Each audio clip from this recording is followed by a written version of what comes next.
Praise the Lord. கர்த்தராகிய இயேசு கிறிஸ்துவின் நாமத்திலே உங்கள் யாவரையும் வாழ்த்து வரவேற்கிறோம்.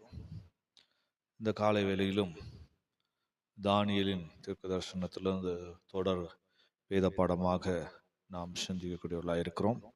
அதுக்கு முன்பதாக கர்த்தருடைய சமூகத்தை ஒரு விஷயம் கூட நோக்கி பார்ப்போமாக. அன்பான தெய்வமே, உம்முடைய அருமையான சமூகத்துக்காய் துதிக்கிறோம். இந்த காலை வேளையிலும் கர்த்தாவின் தானியேலின் புஸ்தகத்திலிருந்து நாங்கள் கற்றுக்கொள்ள வேண்டியதான பாடத்தை ஆண்டவரை கற்றுக்கொள்ளும்படி ஆண்டவர் எங்களுக்கு உதவி செய்ய முடியாது ஜெபிக்கிறோம். நீர் எங்களோடு பேசும், கேட்கிறதான எங்களோடு பிரயோஜனமாய் காணப்பட ஆண்டவரே நாங்கள் அப்பிரகாரமாய் ஜீவிக்க முடியும். எங்களை ஒரு விஷயம் கூட பலப்படுத்தும், தாழ்த்துக்கிறோம். இயேசுவின் மூலம் கேட்கிறோம் பிதாவே, ஆமென்.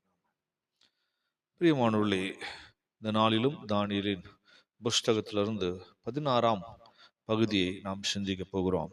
அதற்காக நாம் தானியேலின் புஸ்தகம் 4ஆம் அதிகாரம் 5ஆம் வசனத்திலே படிக்கும்போது, நான் ஒரு சொப்பனத்தை கண்டேன், அது எனக்கு திகிலை உண்டாக்கிற்று. என் படுக்கையின் மேல் எனக்குள் உண்டான நினைவுகளும் என் தலையில் தோன்றின தரிசனங்களும் என்னை கலங்க பண்ணிற்று. இந்த வார்த்தைகளை கடந்த வேத பாடத்தில் நாம் சிந்தித்தோம். இங்கே நேபுகாத்நேச்சார் ராஜா தன்னுடைய ஜீவிய காலத்தில் ராஜாவாக இருந்தபோது, நல்ல உச்சத்தில் இருந்தபோது அவன் ஒரு தரிசனத்தை பார்த்தான். அந்த சொப்பனமானது அவனுக்கு திகிலையும் பயத்தையும் உண்டாக்கிற்று என்று சொல்லி பார்க்கிறோம். பிரியமானவர்களே, யோபின் புஸ்தகம் 7ஆம் அதிகாரம் 14ஆம் வசனத்தில் பார்க்கும்போது யோபு சொல்லுகிறார், நீ சொப்பனங்களால் என்னை கலங்க பண்ணி தரிசனங்களால் எனக்கு திகிலை உண்டாக்குகிறீர் என்று சொல்லுகிறார். பாருங்கள், தேவன் சில சந்தர்ப்பங்களில் நம்முடைய ஜீவியத்தில் சொப்பனங்களை கொடுத்து அது திகிலையும் கலக்கத்தையும் உண்டு பண்ணுகிறார். அது அந்த சொப்பனத்துக்கான காரியத்தை நாம் விளங்கி கொண்டு அதுக்காக ஜெபித்து அந்த சூழ்நிலையிலிருந்து விடுதலை பெற வேண்டும் என்று தேவன் விரும்புகிறார். ஆகவே சில சந்தர்ப்பங்களில் இப்படிப்பட்ட சொப்பனங்கள் நமக்கு ஒரு எச்சரிப்பாக, ஒரு பயத்தை உண்டாக்கி அதிலிருந்து நான் தப்பிக்கும்படியாக தேவனால் தரப்படுகிற ஒன்றாக இருக்கிறது. நேபுகாத்நேச்சார் ராஜாவுக்கும் கூட கர்த்தர் விதமான ஒரு சொப்பனத்தை கொடுத்து அவனுக்கு திகிலை, பயத்தை உண்டாக்கி அந்த சொப்பனம் அவன் எப்படி ஆகிலும் அந்த சொப்பனம் அவனுடைய வாழ்க்கையில் நிறைவேறாமல் அவன் தப்பித்துக் கொள்ள வேண்டும் என்பதற்காக தேவன் அதை காண்பித்தார். பிரியமான தானியேலின் புஸ்தகம் 4ஆம் அதிகாரம் 13ஆம் வசனத்திலே வாசிக்கும் போது அந்த சொப்பனத்தினுடைய தொடர்ச்சியை நான் பார்க்கும் போது, அங்கே நேபுகாத்நேச்சார் ராஜா எழுதும்போது, நான் படுத்திருக்கையில் என் தலையில் தோன்றின தரிசனங்களை காணும்போது காவலாளனாகிய பரிசுத்தவான் ஒருவன் வானத்திலிருந்து இறங்க கண்டேன். 14ஆம் வசனத்துல பார்க்கும்போது, அவன் உரத்த சத்தமிட்டு, இதோ விருட்சத்தை வெட்டி அதன் கொப்புகளை தரித்து போடுங்கள், இதன் இலைகளை உதிர்த்து இதன் கனிகளை சிதறடியுங்கள், இதன் கீழுள்ள மிருகங்களும் இதன் கொப்புகளில் உள்ள பட்சிகளும் போய்விடட்டும்.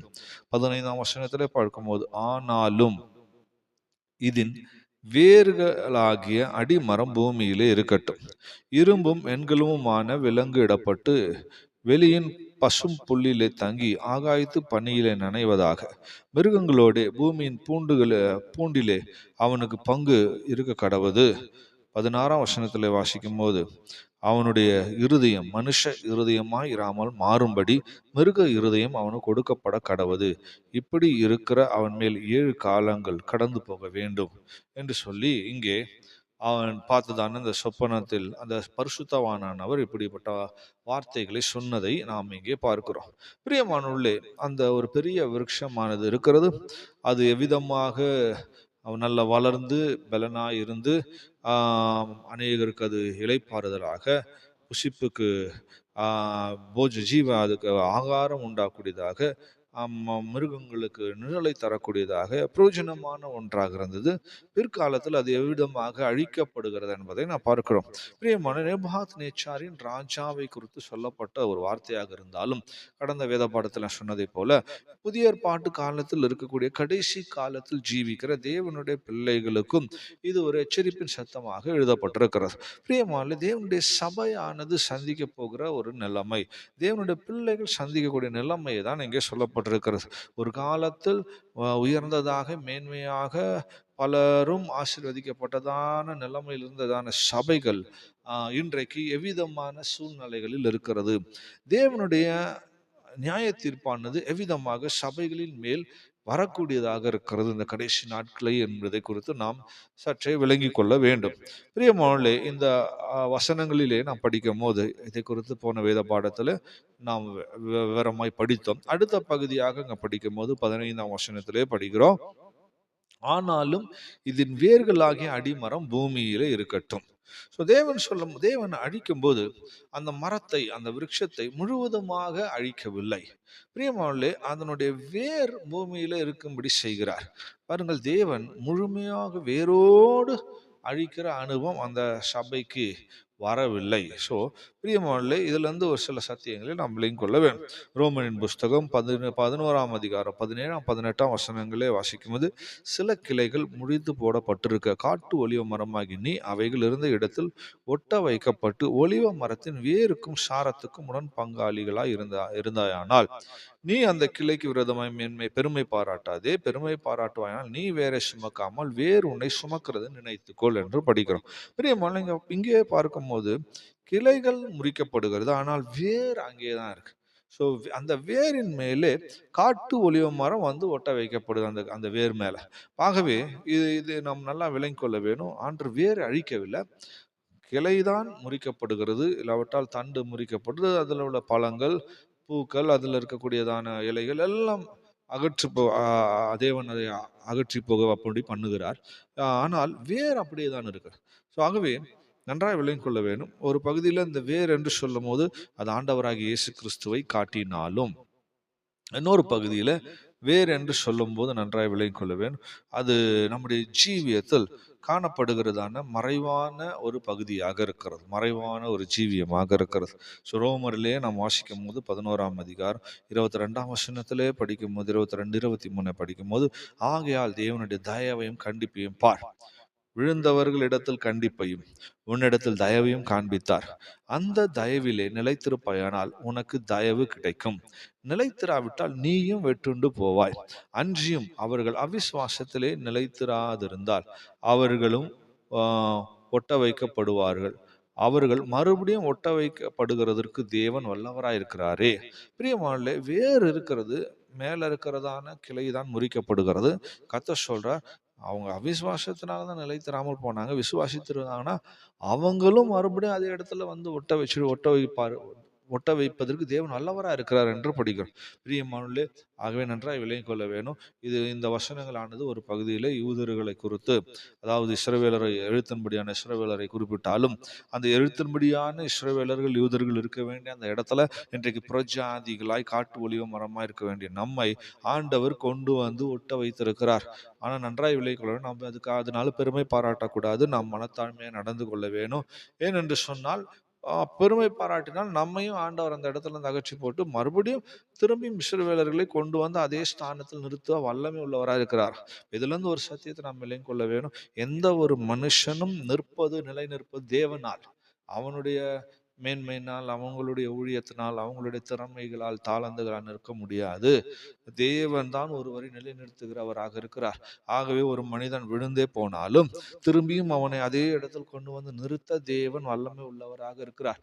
ஆகவே பிரியமானவர்களே, நாம் மற்றவர்கள் விடுதலை பற்றி யோசிக்காமல், அதை குறித்து இழிவாய் சிந்திக்காமல், நாம் நிற்கிறதுனால் நாம் அதை குறித்து பெருமை பாராட்டாமல், பிரியமானவர்களே, தாழ்மையோடு இருந்து கொள்ள வேணும், கர்த்தருடைய விசுவாசித்து. ஆகவே தேவன் நிலைநிறுத்த வல்லமை உள்ளவராக இருக்கிறார். ஆகவே அந்த ஏற்கனவே சொன்னது போல் அந்த வேரானது ஒரு பகுதியில நம்முடைய மறைவான ஒரு சுபாவம் என்று சொன்னேன், மறைவான குணம் என்று சொன்னேன். ஆகவே இந்த மறைவான ஒரு குணமாகிய வேர் நமக்குள்ள சரியானதாக இருந்தால், ஒருவேளை மேல இருக்கக்கூடிய கிளைகள், இலைகள், கனிகள் விழுந்து போனாலும் திரும்பி ஆண்டவர் கட்டி எழுப்பக்கூடிய வல்லமுள்ளவராக இருக்கிறார். ஆனா வேறே நஷ்டப்பட்டு போனால்தான் தேவனால் திரும்பி கட்டுவது இயலாத ஒரு காரியமாக இருக்கிறது. பிரியமானவர்களே, வேதத்திலே பார்க்கும் போது வேரோடு அழிக்கப்படுவதற்கான சூழ்நிலைகள் வேதத்தில் சொல்லப்பட்டிருக்கிறது. வேரோடு அழிக்கப்படுகிற சூழ்நிலைகள். ஸோ யார் வேரோடு அழிக்கப்படுகிறார்கள் என்று சொல்லி பார்க்கும்போது, உபாகமும் 29ஆம் அதிகாரம் 18ஆம் வசனத்திலே வாசிக்கும் போது, ஆகையால் அந்த ஜாதிகள் தேவர்களை சேவிக்க போகும்படி இன்று நம்முடைய தேவனாய் கர்த்தரை விட்டு அகலுகிற இருதயம் உள்ள ஒரு புருஷனாகிலும் ஸ்திரீயாகிலும் குடும்பமாகிலும் கூத்திரமாகிலும் உங்களில் படிக்கும் நஞ்சையும் எட்டியையும் முளைப்பிக்கிற யாதொரு வேர் உங்களிடத்தில் இராதபடிக்கும் பாருங்கள் என்று பார்க்கிறோம். 28 வாசிக்கும் போது, அவர்களை கோபத்தினாலும் உக்கரத்தினாலும் மகா எரிச்சலினாலும் அவர்களுடைய தேசத்திலிருந்து வேரோட பிடுங்கி இந்நாளில் இருக்கிறதை போல அவர்களை வேறே தேசத்தில் எரிந்து விட்டார் என்று சொல்லப்படும். பாருங்க, இந்த இடத்துல வாசிக்கும் போது நஞ்சையும் எட்டியும் முளைப்பிக்கிற வேரோடு பிடுங்கப்பட்டதா. அப்போ நன்றாய் விளங்கி கொள்ள வேணும். கிளை எப்படிப்பட்டதான ஒரு அனுபவத்தில் இருந்தாலும் வேறு சரியான நிலைமையில இருக்கவே. ஸோ வேர் என்பது வெளியே தெரியாது, அது பூமிக்குள்ள இருக்கக்கூடிய விஷயம், அது வெளியே தெரியக்கூடிய விஷயம் அல்ல. மரத்தின் கிளைகள் வெளியே தெரியும், இலைகள் வெளியே தெரியும், கனிகள் பூகள் எல்லாம் வெளியே தெரியும், பார்ப்பதுக்கு அதெல்லாம் அழகா இருக்கும். ஆனா வேர் பெருசா அழகும் இருக்காது, பெரிய விசேஷம் இல்லை. ஆனா மறைந்து இருக்கக்கூடிய விஷயம் அந்த வேருக்குள்ளதான் எல்லா காரியங்களும் அடங்கி இருக்கிறது. பாருங்க, இங்கே வேர் எட்டியும் நஞ்சியும் முளைப்பிக்கிறதுனால அந்த வேரோடு அந்த மரம் பிடுங்கப்படுகிறது. அது மாத்திரமல்ல, எபிரேயர் 12:15 வாசிக்கும் போது 12:15 சொல்லுகிறது, ஒருவனும் தேவனுடைய கிருபை இழந்து போகாதபடிக்கு யாதொரு கசப்பான வேர் முளைத்தெலும்பி கலகம் உண்டாகிறதுனாலே அநேகர் தீட்டுப்படாதபடிக்கும் என்று படிக்கிறோம். ஸோ கசப்பான வேர் வரும்போது கிருபை இழந்து போகிற சூழ்நிலை உண்டாகிறது. ஆகவே நன்றாய் விளங்கிக் கொள்ள வேண்டும், கசப்பான வேர்கள் நமக்குள்ள உண்டாகக்கூடாது. ஸோ நம்முடைய மறைந்திருக்கிற குணம் அது எட்டியையும் நஞ்சையும் மட்டுமல்ல, கசப்பையும் வெளிப்படுத்தக்கூடிய ஒன்றா இருக்கக்கூடாது. அது மாத்திரமல்ல, மூன்றாவதாக 1 தீமோத்தேயு 6:10 வாசிக்கும் போது, பண ஆசை எல்லா தீமைக்கும் வேறா இருக்கிறது, சிலர் அதை இச்சித்து விசுவாசத்தை விட்டு வழுவி அநேக வேதனைகளால் தங்களை உருவி கொத்தி கொண்டார்கள் என்று படிக்கிறோம். எல்லா தீமைக்கான வேறாய் பண ஆசை இருக்கு. ஸோ பண ஆசை என்பது உள்ள மறைந்து இருக்கக்கூடிய ஒன்று. அந்த வேர் உள்ள இருக்கும் போது வெளியிலே நம்மளால் சரியானபடி கனி கொடுக்க முடியாது, சரியான ஒரு ஜீவியம் செய்ய முடியாது. வாசிக்கிறோம், விசுவாசத்தை விட்டு விலகி வேதனைகளால் தங்களை உருவ குத்தி கொள்வார்களா. சில மரங்களின் வேர்கள் இப்படி இருக்கிறது, பண ஆசையான நிறைந்த எல்லா தீமைக்கான ஒரு வேறாக. அதுபோல 4வதாய் நாம் வேதத்துல வாசிக்கும் மத்தேயு 15:12 படிக்கும் போது, அப்போது அவருடைய சிஷ்யர்கள் அவரிடத்தில் வந்து, பரிசேயர் இந்த வசனத்தை கேட்டு இடரல் அடைந்தார்கள் என்று அறிவீரோ என்றார்கள். 15:13 வாசிக்கும் போது, அவர் பிரதித்திரமாக, நான் என் பரமபிதா நடாத நாற்றெல்லாம் வேரோடு பிடுங்கப்படும் என்று சொல்றார். பாருங்க, வசனத்தை கேட்டு இடரல் அடைகிறவர்களை பரமபிதா வேரோடு பிடுங்குறார். ஸோ பரமபிதா நடாத நாற்று என்று கர்த்தர் அவர்களை பார்த்து சொல்றார். நன்றாய் விளங்கிக் கொள்ளுங்கள், நம்முடைய உள்ளான விருதத்தில் மறைந்திருக்கக்கூடிய அந்த வேறாகிய அந்த குணாதிசயங்கள் கசப்புள்ளதாக, அது எட்டியை முளைப்பிக்கூடியதாக, நஞ்சை முளைப்பிக்கூடியதாக இருக்கக்கூடாது, பண ஆசையினால் நிறைந்ததாக இருக்கக்கூடாது. அப்படியெல்லாம் இருக்கும் போது, அதே போல வசனத்தை கேட்டு இடரல் அடையாதவர்களா இருக்கவே. ஸோ இடரல்கள் உண்டாகும் போது நம்முடைய ஜீவியமானது வேரோடு பிடுங்கப்படுகிறது. ஸோ மரமானது வேரோடு பிடுங்கப்படுகிறது. நன்றாய் விளங்கிக் கொள்ளுங்கள், தேவன் வேரை பிடுங்குறவர் அல்ல, வேறானது இருக்கிறது. ஆனால் இப்படிப்பட்டதான நிலைமையில ஜனங்கள் ஜீவிக்கும் போது, இப்படிப்பட்டதான நிலைமையில தேவனுடைய பிள்ளைகள் காணப்படும் போது ஆண்டவர் வேரோடு பிடுங்குறார். ஸோ நன்றாய் விளங்கிக் கொள்ள வேணும், இந்த வேரானது நமக்குள் மறைந்திருக்கக்கூடியதான ஒரு குணாதிசயங்கள், ஒரு ஜீவியமாக இருக்கிறது. ஆகவே தான் ரோமர்ல வாசிக்கும் போது, ரோமர் 11:16 படிக்கும் போது, மேலும் முதற் பலனாகிய மாவானது பரிசுத்தமாயிருந்தால் பிசைந்த மா முழுவது பரிசுத்தமாயிருக்கும், வேறானது பரிசுத்தமாயிருந்தால் கிளைகளும் பரிசுத்தமா இருக்கும். பாருங்க, இப்ப உள்ளா இருக்கக்கூடியதான மறைந்திருக்கக்கூடியதான அந்த அனுபவம் பரிசுத்தமா இருந்தால் வெளியே தெரியக்கூடிய எல்லா அனுபவம் பரிசுத்தமா இருக்கும். ஸோ இருதயத்துக்குள் மறைந்து இருக்கக்கூடிய அந்த பரிசுத்தம் என்கிற சுபாவம் இருக்குமானா நம்முடைய பேச்சுகள், கிரியைகள், பார்வைகள், நம்முடைய எண்ணங்கள், தோற்றங்கள், கிரியைகள், நடக்கைகள் எல்லாமே பரிசுத்தமா இருக்கும். ஸோ உள்ளே அசுத்தமா இருந்து கொண்டிருந்தால் வெளியில கூட எல்லாமே அசுத்தமா இருக்கும். ஸோ அதை நல்லா விளங்கிக் கொள்ளவே. ஸோ ஒரு மனிதனுடைய கிரியைகள் அசுத்தமா இருக்கு, ஒரு மனிதனுடைய கிரியைகள் வெளியே மோசமா இருக்குன்னா அது காரணம் அவனுடைய வேர் அசுத்தமாகி மோசமாயும் இருக்கிறது. ஸோ உள்ள மறைந்திருக்கக்கூடிய விஷயம் அப்படி இருக்கிறதுனால வெளியில அது செயலிலையும் பேச்சிலையும் கிரியைகளிலும் வருகிறது. ஆகவே நன்றாய் புரிந்து கொள்ள வேணும், வேறு தான் மிக முக்கியம். ஆகவே நம்முடைய வேர் பரிசுத்தமான ஒரு வேரா இருக்கு. ஸோ நம்முடைய உள்ளான ஜீவியம், உள்ளான அந்த வேறு மறைந்திருக்கக்கூடிய அந்த பகுதி குணமானது பரிசுத்தமா இருந்தால் வெளியே எல்லாம் பரிசுத்தமானதாய் வெளிப்படும். அது மாத்திரமல்ல, கொலோசியர் 2 அதிகாரம் 6 வசனத்திலே வாசிக்கும் போது, ஆகையால் நீங்கள் கர்த்தராகிய இயேசு கிறிஸ்துவை ஏற்றுக்கொண்டபடி அவருக்குள் வேர் கொண்டவர்களாயும் அவர் மேல் கட்டப்பட்டவர்களாயும் அவருக்குள் நடந்து கொண்டு என்று சொல்லி படிக்கிறோம். கிறிஸ்து இயேசுக்குள் வேறு கொடுக்க வேண்டும். நம்முடைய உள்ளான ஜீவியத்துக்குள் மறைந்திருக்கிற சுபாவமானது கிறிஸ்து இயேசுவுக்குள்ள வேறு கொடுக்க வேண்டும். அவருடைய திவ்ய சுபாவங்களுக்குள், அவருடைய தன்மைகளுக்குள், அவருடைய பரிசுத்தத்துக்குள், அவருடைய அந்த நற்கனிகளுக்குள், நற்பண்புகளுக்குள் வேறு கொடுக்க வேண்டும். கிறிஸ்துவுக்குள் வேறு கொடுக்கிறவர்கள் வெளியே கிளைகளிலும் அவங்களுடைய பூக்கள், கனிகள் எல்லாமே கிறிஸ்துவினுடைய சுபாவங்கள் வெளிப்படும். உள்ள வேறு கிறிஸ்துவுக்குள் இல்லாதவங்க கிட்ட போயிட்டு இயேசு மாதிரி ஜீவிக்கணும்னு எதிர்பார்த்தா முடியாது. ஆகவேதான் இன்னைக்கு எத்தனையோ கிறிஸ்துவர்கள் இயேசுவாய் இருப்பார்கள், பார்த்தா அவங்களுடைய கிரியைகள், பேச்சுகள், செயல்கள் இயேசுவை பார்க்க முடியறதில்ல. காரணம், உள்ள வேறு இல்லை, வேருக்குள்ள வேசு இல்லை. ஸோ அந்த வேறானது இயேசுக்குள்ள இல்லாதபடினால் வெளியில தோற்றங்களிலும் பேச்சுகளிலும் கிரியைகளிலும் இயேசு காணப்படவில்லை. மற்றவர்கள் நம்மிடத்துல இயேசு எதிர்பார்த்தா ஏமாந்து போகிறார்கள். ஆகவே எபேசியர் 3 அதிகாரம் 17 வாசிக்கும் போது, 3:17 வாசிக்கும் போது, விசுவாசத்தினாலே கிறிஸ்து உங்கள் இருதயங்களில் வாசமாயிருக்கும், நீங்கள் அன்பிலே வேரூன்றி நிலை பெற்றுள்ளார். அது கிறிஸ்துவின் அன்பிலே வேறு கொடுக்கவே. அப்ப அன்பிலே வேறு கொடுத்தாதான், வேறு ஏற்கனவே சொன்னதை போல அது மறைவான ஒரு சுபாவம். அப்ப அன்பிலே வேறு கொடுக்கும் போது, அன்பிலே நிலைத்திருக்கும் போது, நம்முடைய இருதயமானது நம்முடைய இருதயத்தின் அந்தரங்கமானது தேவ அன்பினால் நிறைந்திருக்கும் போது, வெளியிலே கூட நம்முடைய கிரியைகள் தேவ அன்பினால் நிறைந்தவைகளா இருக்கும். நம்முடைய பேச்சுகள்ல தேவ அன்பு வெளிப்படும், நம்முடைய கிரியைகள்ல தேவ அன்பு வெளிப்படும். எல்லா காரியங்களும் தேவ அன்பினால் நிறைந்தவர்களாக நாம் செய்வோம். ஆகவே இன்றைக்கு அந்த வேறு அன்பிலே இல்லாததுனால இன்றைக்கு பலருடைய கிரியைகள், பேச்சுகள், செயல்களை பாருங்க, அங்க தேவ அன்பை பார்க்க முடியல. தேவ அன்புக்காக ஜனங்கள் சபைகளிலே வந்தாலும் இந்த காலகட்டங்களில் இன்னைக்கு சபைகளில் தேவ அன்பை பார்க்க முடியல. அவரவர் தன் வேலைகளை பார்த்து கொண்டு தன்னைத்தானே நேசித்து கொண்டு ஜீவித்து கொண்டிருக்கிறார். மற்றவர்கள் நேசிக்கிற அனுபவம் இல்லை. பிரியமானவர்களே, நம்முடைய வேர் எப்படி இருக்கோ அதை பொறுத்து தான் வெளியில கிரியைகள், நம்முடைய தோற்றங்கள், நம்முடைய கனிகள், நம்முடைய வாசனைகள் எல்லாம் வெளிப்படும். ஆகவே வேர் பரிசுத்தமா இருந்தால் நம்முடைய ஜீவியம் வெளியே பரிசுத்தமானதா இருக்கும். நம்முடைய வேரானது கிறிஸ்து இயேசுக்குள்ள நிலைத்திருந்தால் வெளியிலும் கிறிஸ்து இயேசுவினுடைய சுபாவங்கள், பேச்சுக்கள், கிரியைகள் வெளிப்படும். நம்முடைய வேர் அன்பினால் நிறைந்திருந்தால், அதன் ஆழத்துக்குள்ள இருந்தால் வெளியிலும் கிரியைகள், நம்முடைய பேச்சுகள், செயல்கள், நம்முடைய செய்கிற ஊழியங்கள் எல்லாம் தேவ அன்பினால் நிறைந்திருக்கும். ஆகவே நன்றாய் விளங்கிக் கொள்ள வேணும், நம்முடைய வேர் எப்படி இருக்கிறதோ அது போலதான். ஆகவே தான் வேதத்தில் வாசிக்கும் போது நீதிமொழிகள் 12 அதிகாரம் 3 வாசிக்கும் போது, நீதிமானுடைய வேரோ அசையாது என்று சொல்லப்பட்டிருக்கிறது.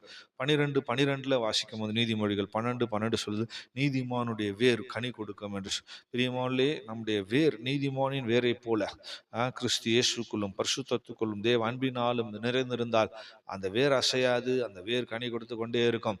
கிளை வெட்டப்பட்டாலும் வெளி தோற்றத்தின்படி பார்க்கும் போது ஒரு அழிந்து போனதை போல, வெட்டப்பட்டதை போல, மறைந்து போனதை போல, காணாமல் போனதை போல இருக்கும். ஆனா நன்றாக விளங்கி கொள்ளுங்கள், வெளியில தான் வேறு உள்ள ஸ்ட்ராங்கா இருக்கு, நீதிமானுடைய வேர். ஆகவே நிச்சயமாக அது கனி கொடுத்து கொண்டேதான் இருக்கும். அதை தான் நீங்க வாசிக்கிறோம், நீதிமானுடைய வேர் கனி கொடுக்கும், நீதிமானுடைய வேர் அசையாது. பிரியமானவர்களே, ஆகவே பல இடங்கள்ல பல விதங்கள்ல அழிக்கப்பட்டதை போல சூழ்நிலைகள் இருக்கலாம். நம்முடைய தோற்றங்கள் மறைந்து போனதை போல சூழ்நிலைகள் இருக்கலாம். கிளை முறிந்ததை போல, கனிகள் அற்று போனதை போல, இலைகள் உதிர்ந்து போனதை போல சூழ்நிலைகள் இருக்கலாம். நன்றாக விளங்கிக் கொள்ளுங்கள், உன் வேறு ஸ்ட்ராங்கா இருந்தா, உன்னுடைய வேறு உறுதியா இருந்தா, உன் வேறு கிறிஸ்து இயேசுக்குள்ள தேவ அன்பினால் நிறைந்து பரிசுத்தமானதா இருக்குமானால், ஏற்ற நேரத்துல அந்த வேரின் மூலமாக கர்த்தர் கிரியை செய்வார். அது உறுதியானதா இருக்கும், அது கனி கொடுக்கும். ஆகவே பிரியமானவர்களே, ஒரு காலனுக்கு நம்ம சோர்ந்து போக வேண்டிய அவசியம் இல்லை, கலங்க வேண்டிய அவசியம் இல்லை. மற்ற மரங்களை பார்த்து, மற்ற விருட்சங்களை பார்த்து நாம் பொறாமைப்பட வேண்டிய அவசியம் இல்லை. ஏற்ற காலத்துல உன்னிடத்திலிருந்து வரக்கூடிய கனிகள் வரும். கர்த்தருடைய நாமத்துக்கு மகிமை உண்டாகட்டும். இரண்டாவதாக நாம் அங்கே பார்க்கும்போது அங்க நடந்த சம்பவம் என்ன? இரும்பும் வெண்கலுமான விலங்கிடப்பட்டார். ஆகவே இது 2வது நேபுகாத்நேச்சர் ராஜா அந்த பார்த்த சொப்பனத்துல அவருக்கு நடக்கக்கூடிய விஷயமாக அங்க பார்க்கும்போது அந்த மரம் இரும்பு வெண்கலத்தினால விலங்கிடப்பட்டதா. பிரியமானவர்களே, இதே சம்பவம் நேபாத்நேச்சாருடைய ஜீவியத்தில் பிற்காலத்துல நடந்தது. அவன் சொன்னதான அந்த பார்த்த தரிசனத்துல அவன் உணர்வு அடையல, தன்னை தாழ்த்தல. ஆகவே அது சம்பவித்தது. நன்றாக விளங்கிக் கொள்ளுங்கள். நாமளும் இதை விலகி கொண்டு உணராமல் நாம பெருமை பாராட்டி கொண்டு அதெல்லாம் சம்பவிக்காது, எனக்கு அப்படிலாம் வராதுன்னு நினைப்போம். ஆனா எப்படி நேபாத் நேச்சாருக்கு அது சம்பவித்தோ அதே போல நமக்கும் வருவதற்கான வாய்ப்புகள் உண்டு. ஆகவேதான் கவனமா இருக்க வேண்டும். இது ஒரு எச்சரிப்பாக தேவன் நமக்காக எழுதியிருக்கிறார். இந்த புதிய ஏற்பாட்டு கால கர்த்தருடைய வருகைக்கு முன்பதாக காணப்படுகிற சபைக்கு எழுதப்பட்டவைகளாக இருக்கிறது. ஆகவே இங்கே பார்க்கும்போது விலங்கிடப்பட்ட ஒரு அனுபவம் இருக்கிறது. நன்றாக விளங்கிக் கொள்ள வேண்டும். விலங்கிடப்படுகிற அனுபவம் இன்றைக்கு எத்தனையோ தேவனுடைய பிள்ளைகள் இல்லாவிட்டால் ஊழியங்களை பார்க்கும்போது இந்த விலங்கிடப்பட்ட இல்லாவிட்டால் கட்டப்பட்ட ஒரு சூழ்நிலைகள் இருக்கிறது. இந்த விலங்கிடப்படுதல் என்று சொல்லும் போது 105ஆம் சங்கீதம் 18ஆம் வசனத்துல வாசிக்கும் போது, அவன் கால்களை விலங்கு போட்டு ஒடுக்கினார்கள், அவன் பிராணன் எறும்பிலே அடைப்பட்டிருந்தது என்று பார்க்கிறோம். பாருங்கள், அவன் விலங்கிடப்பட்டு ஒடுக்கினார். ஸோ ஒரு தேவனுடைய பிள்ளை விலங்கிடப்படும் போது அவனுடைய ஆத்மா ஒடுக்கப்படுகிறது, அவனுடைய செயல்கள் ஒடுக்கப்படுகிறது, அவனுடைய ஊழியங்கள் ஒடுக்கப்படுகிறது. பிரியமாலே, இன்றைக்கு பல இடங்கள்ல பார்க்கும்போது சபையின் நிலைமை தான். சபையை பிசாசான் விலங்கிட்டு இருக்கிறான். ஆகவே ஊழியங்கள்ல வளர்ச்சி இல்லை, செழிப்பு இல்லை, பெருக்கம் இல்லை, ஒடுக்கப்பட்டு கொண்டே இருக்கிறார்கள். கேட்டால் ஆத்துமாக்கள் குறைஞ்சிக்கிட்டே இருக்கிறாங்க. ஜனங்க வருவது நின்றுட்டு போயிடுச்சு. எதிர்ப்பு கிரியை செய்து தடைகள் இருக்கு. இவங்க தடை பண்றாங்க, அவங்க தடை பண்றாங்க என்று சொல்லி மற்றதை காரணம் சொல்லி கொண்டிருக்கிறார். பிரியமானே, விலங்கிடப்பட்ட அனுபவம் வந்து விட்டால் ஆட்டோமேட்டிக்கா சபை ஒடுக்கப்படும். அங்கே நெருக்கங்கள் உண்டாகும், ஜனங்கள் குறைவு உண்டாகும். அது மாத்திரமல்ல, இரண்டாவதாக நியாயாதிபதிகள் 16:21 வாசிக்கும் போது 16:21 படிக்கும், பெலிஸ்தர் அவனை பிடித்து அவன் கண்களை பிடுங்கி அவனை காசாவுக்கு கொண்டு போய் அவனுக்கு 2 வெண்கல விலங்குகளை போட்டு சிறைச்சாலையிலே மாவரைத்து கொண்டிருக்க வைத்தார்கள். சிம்சோன் நியாயாதிபதியாக வந்தவன், இஸ்ரவேல் ஜனங்களை ரட்சிக்கும்படி வந்தவன், பிலிஸ்தரை முற்றிலும் அழிக்கும்படி வந்தவன், அதற்காகவே பிறந்தவன். ஆனா நடந்தது என்ன? அவன் விலங்கிடப்பட்டு சிறைக்கு கொண்டு போகப்பட்டு மாவரைக்க வைத்து விட்டார்கள் பெலிஸ்தர்கள். அப்புறம் பெலிஸ்தரை அழிக்க வந்தவன் இப்ப பெலிஸ்தரால நெருக்கப்படுகிறான். அவன் கண்கள் பிடுங்கப்படுகிறது, தரிசனம் போய்விட்டது. அவன் ஜனங்களை ரட்சிக்கக்கூடிய வேலை செய்யும்படி வந்தவன் இப்ப மாவு அரைத்து கொண்டிருக்கக்கூடிய வேற ஏதோ ஒன்றை செய்து கொண்டிருக்க, சம்பந்தம் இல்லாத ஒன்றை செய்து கொண்டிருக்க. பிரியமானவர்களே, இது எதை வெளிப்படுத்துது? தேவசித்தம் செய்யும்படி வந்தவர்களை தேவசித்தம் செய்ய விடாதபடிக்கு சத்ருவானவன் விலங்கிட்டு அவங்களுடைய தரிசனத்தை இழக்க செஞ்சுட்டு தேவசித்தத்துக்கு அந்நியமான காரியங்களை செய்யும்படி செஞ்சிருவான். அவன் நினைச்சுப்பாங்க, நம்ம தேவசித்தம் தான் செய்து கொண்டிருக்கிறோம். சிம்சன் கூட நினைச்சிருப்பான், டெய்லி காலையில் எழும்பி நம்ம வேலை செய்கிறோம், நம்ம எவ்வளோ பிரயோஜனமாக இருக்கிறோம், எல்லாருக்கும் மாவு அரைச்சி கொடுத்துக்கிட்டு இருக்கிறோம், எவ்வளோ பிரயோஜனமாக நம்முடைய ஜீவியம் போயிட்டு இருக்கு என்று யோசித்து கொண்டிருக்கான். நல்லா விளங்கி கொள்ளுவோம். பிரியமானவர்களே, அதல்ல தேவன் நம்ம கொடுத்ததான அழைப்பு. நம் தேவன் நம்ம அதுக்காக அழைக்கவில்லை. ஸோ சில நேரங்கள் நாம் செய்கிறது எல்லாம் கரெக்டாக இருக்கிறதே போல, அநேகருக்கு பிரயோஜனமாக இருக்கிறதே போல, நன்மையாக இருக்கிறதே போல இருக்கும். ஆனால் தரிசனம் போய்விட்ட பிற்பாடு நம்ம எதை செய்தாலும் அதனால் ஒரு யூஸ் இல்லை. சிம்சோன் தரிசனத்தை இழந்து விட்டான். அவன் கண்கள் பிடுங்கப்பட்டது. அவன் விலங்கிடப்பட்டு ஏதோ சம்பந்தம் இல்லாம தேவன் எதற்காக அழைத்தாரோ அதை செய்யாம எதையோ ஒன்று செஞ்சுட்டு இருக்கு. ஸோ இன்னைக்கு பலருடைய ஜீவியத்தில் இப்படிப்பட்டதான அனுபவம் இருக்கு. விலங்கிடப்பட்ட அனுபவம் சொல்லும் போது கர்த்தர் எதற்காக அழைத்தாரோ அதை செய்யாமல் வேறே ஒன்றை செய்து அதுல திருப்தி ஆகிற ஒரு அனுபவம், அதுல சந்தோஷப்படுகிற அனுபவம். பிரியமானவர்களே, நாம் மிக கவனமா இருக்க வேணும். தேவ சித்தத்தை செய்து அதிலே சந்தோஷப்படுகிறவர்களா இருக்க வேணும். தேவன் நம்மை அழைத்தது விலங்கிடப்பட்டு அடிமையாக இருந்து கிரியை செய்ய முடியாக ஜீவிக்க முடியாக அல்ல. கலாத்தியர் 5ஆம் அதிகாரம் 1ஆம் வசனத்திலே வாசிக்கும் போது கலாத்தியர் 5:1 சொல்லுகிறது, ஆனபடினால் நீங்கள் மறுபடியும் அடிமைத்தனத்தின் நுகத்துக்கு உட்படாமல் கிறிஸ்து நமக்கு உண்டாக்கின சுயாதீன நிலைமையில நிலை கொண்டிருங்கள். 13ஆம் வசனத்துல வாசிக்கும், சகோதரரே, நீங்கள் சுயாதீனத்திற்கு அழைக்கப்பட்டீர்கள். இந்த சுயாதீனத்தை நீங்கள் மாம்சத்திற்கு ஏதுவான அனுசரியாமல் அன்பினால் ஒருவருக்கொருவர் ஊழியம் செய்யுங்கள் என்று படிக்கிறோம். பிரியமானவர்களே, தேவன் நம்மை அழைத்தது, நம்முடைய ஊழியங்களை தேவன் ஸ்தாபித்தது சுயாதீனமாய் அதை செய்யும்படியாக, ஒரு அன்பு கூர்ந்து சுயாதீனமாய் செய்யும்படியாக, கிறிஸ்துவோடு சேர்ந்து கொண்டு அந்த சுயாதீனத்தை மாம்சத்துக்கு எதுவாக யூஸ் பண்ணிக்காம பிரயோஜனப்படுத்திக்க ஆவிக்கேற்ற மாதிரி அதை பிரயோஜனப்படுத்தி செய்யும்படி அழைக்கப்பட்டிருக்கிறோம். ஆகவே சுயாதீன நிலைமையில் நிலை கொண்டிருக்க வேண்டும் என்று வேதம் சொல்லுகிறது. ஆனால் இந்த வசனத்துல வாசிக்கிறோம், நீங்கள் மறுபடியும் அடிமைத்தனின் நுகத்துக்கு உட்படாம். இன்னைக்கு மறுபடியும் இன்னைக்கு அடிமைத்தனத்தின் நுகமாகிய அந்த விலங்கிடப்படுகிற அனுபவத்துக்குள்ள அநேக பிரியமான கட்டுகளோடு இல்லாவிட்டால் விலங்கிடப்பட்ட அனுபவங்களில் ஜீவிக்கும்படி ஊழியங்களை செய்யும்படி கர்த்தர் நம்மை அழைக்கவில்லை. சுயாதீனமாய் கர்த்தருடைய சித்தத்தை செய்யும்படி தேவன் நம்மை அழைத்திருக்கிறார். ஆகவே அதில் நிலைத்திருந்து கர்த்தருடைய சேவையை நாம் விடுதலையோடு கூட செய்வேன். கட்டுகளோடு, உபத்திரவங்களோடு, போராட்டங்களோடு இல்லை. இன்னைக்கு சிலருடைய ஜீவியங்களில் அவங்களே விடுதலை இல்லாமல் அவர்களே கட்டுகளுக்குள் இருந்து கொண்டு மற்றவர்களுக்கு விடுதலையை வாக்குத்தத்தம் பண்ணுகிறார். மற்றவர்களை கர்த்தர் உன்னை விடுவிக்கிறார் என்று சொல்லுகிறார். நீ விசுவாசித்தால் நீ விடுதலை ஆக்கப்படுவாய் என்றார். அவங்களுக்கே அவங்களுடைய ஜீவியத்தில் பல விஷயங்களை விடுதலை இல்லை. ஸோ பிரியமான நன்றாக விலகிக் கொள்ள வேண்டும். விலங்கிடப்பட்டதான நிலைமையில் இருந்து கொண்டு கிரியை செய்வதனால் பிரயோஜனம் இல்லை. மூன்றாவதாக இங்கே பார்க்கும் போது வெளியின் பசும் புல்லிலே தங்கி என்று சொல்லி படிக்கிறோம். ஸோ அடுத்த கட்டமாக வெளியே பசும் புல்லிலே தங்குகிற அனுபவம் பாருங்க, எவ்வளோ விசேஷமான ஒரு அனுபவத்தில் தேவன் நம்மை அழைத்திருக்கிறார். நம்ம தங்கக்கூடியதான இடம் எது? சங்கீதத்தில் படிக்கும்போது 91ஆம் சங்கீதம் 1ஆம் வசனம் சொல்லுகிறது, உன்னதமானவருடைய மறைவில் இருக்கிற சர்வ வல்லவருடைய நிழலில் தங்கும். உன்னதமானவருடைய மறைவிலே சர்வ வல்லமருடைய நிழலிலே தங்கும்படி அழைக்கப்பட்டிருக்கு.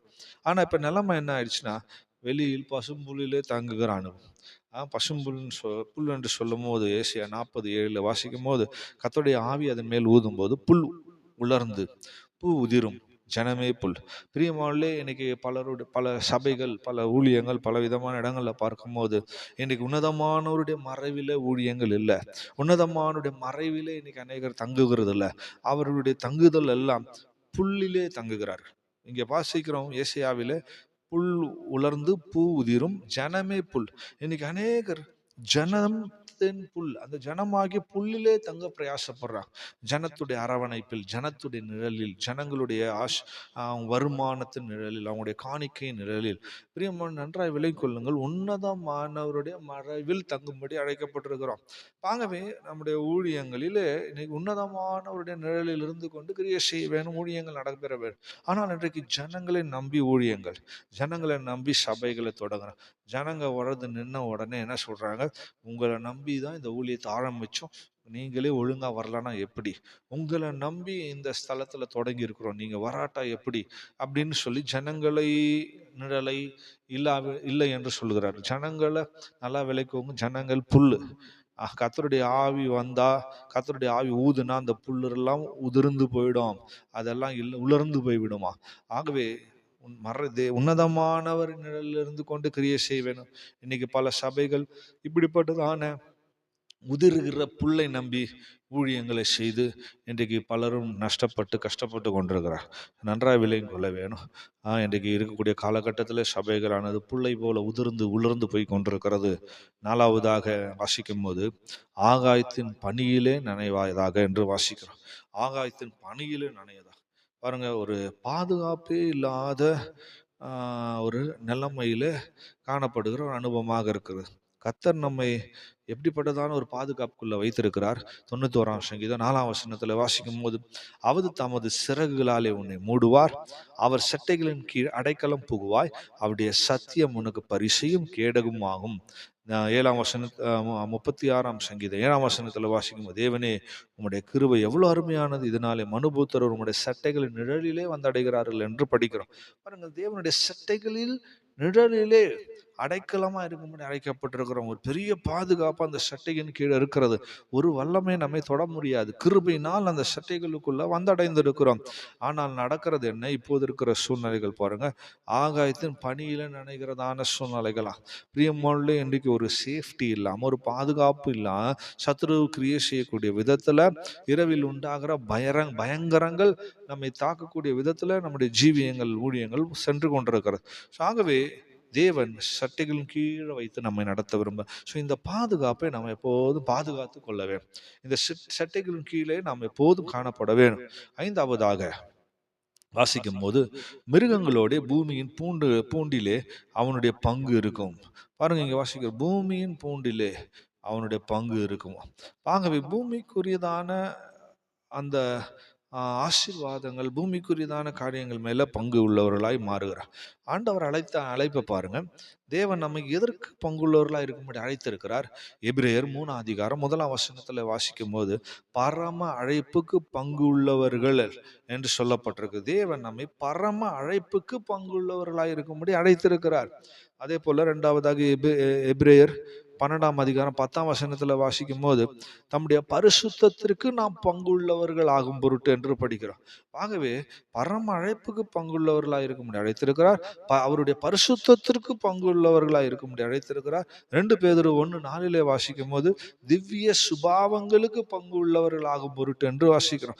ஆகவே அவருடைய திவ்ய சுபாவங்களுக்கு பங்குள்ளவர்களாக மாறும்படி அழைத்திருக்கிறார். ஆனா இந்த பங்கெல்லாம் இழந்து பரம அழைப்பின் பங்கை நஷ்டப்படுத்தி கொண்டு அவருடைய பரிசுத்தத்துக்கு பங்குள்ளவர்களாக மாற வேண்டியவங்க அதை நஷ்டப்படுத்தி கொண்டு, அவருடைய திவ்ய சுபாவங்களுக்கு பங்கு உள்ளவர்களாய் மாற வேண்டிய நாம் அதை நஷ்டப்படுத்தி கொண்டு எது அங்கே பார்க்கும் போது பூமியின் பூண்டுகளில் அவனுடைய பங்கு இருக்கு. ஆகவே பூமிக்குரிய ஆசீர்வாதங்கள், பூமிக்குரிய காரியங்கள், பூமிக்குரிய நன்மைகள், பூமிக்குரிய தேவை, இதுல பங்குகள், அதை தான் இன்னைக்கு தேவனுடைய ஜனங்கள் தேடுகிறார். தேவனுடைய சபைகள் பூமியில பங்குகளை சேர்க்கிறார், பூமியின் பங்குகளுக்காக ஓடுகிறார், அதற்கான பிரயாசம் படுகிறார். பிரியமானவர்களே, பரலோகத்தில் நம்முடைய பங்கு, அந்த பரம அழைப்புக்கால தான் நமக்கு பங்கு. அந்த பங்கு பெற்றுக்கொள்ளும்படியாக நம்மோட வேணும். 6ஆவதாக அங்கே வாசிக்கும் போது, அவனுடைய இருதயம் மனுஷ இருதயமாயிராமல் மாறும்படி மிருக இருதயம் அவனுக்கு கொடுக்கப்பட்டது என்று வாசி பாருங்க. இருதயம் மனுஷ இருதயமாயிராமல் மிருக இருதயமும். மனுஷ இருதயம் என்று சொல்லும் போது அது அன்பின் இருதயம், அன்பினால் நிறைந்த இருதயம். தேவ அன்பை இருதயத்தில் ஊற்றி இருக்கிறார் என்று வாசிக்கிறோம் வேதத்துல. ரோமர் 5ஆம் அதிகாரம் 5ஆம் வசனத்துல வாசிக்கும் போது, மேலும் தேவன் நமக்கு அருளப்பட்ட பரிசுத்த ஆவினாலே தேவ அன்பு நம்முடைய இருதயங்கள் ஊற்றப்படும். ஸோ தேவ அன்பினால் நிறைந்த இருதயம் தான் மனுஷ இருதயம். ஆனா இங்க வாசிக்கும் மிருக இருதயம் அவனுக்கு கொடுக்கப்பட்டது. அன்பினால் நிறைந்த இருதயம் போய் மிருக இருதயம், பகை, விரோதம், கசப்புகள் நிறைந்த அப்படிப்பட்ட இருதயம் மாறிவிடுது. ஆகவேதான் இன்னைக்கு சபைகளில் பார்க்கும்போது, பல ஊழியங்களில் பார்க்கும்போது அன்பு கிரியை செய்வதில்லை.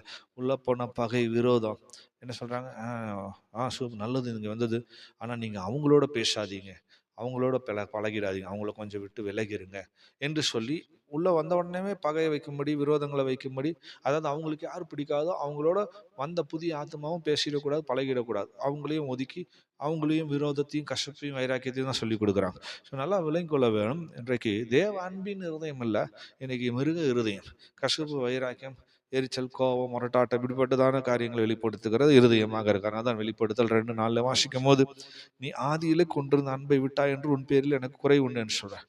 ஆதியில கிறிஸ்து அன்பு இன்னைக்கு சபைகளில் இல்லை, தேவ ஜனங்கள் மத்தியில் இல்லை.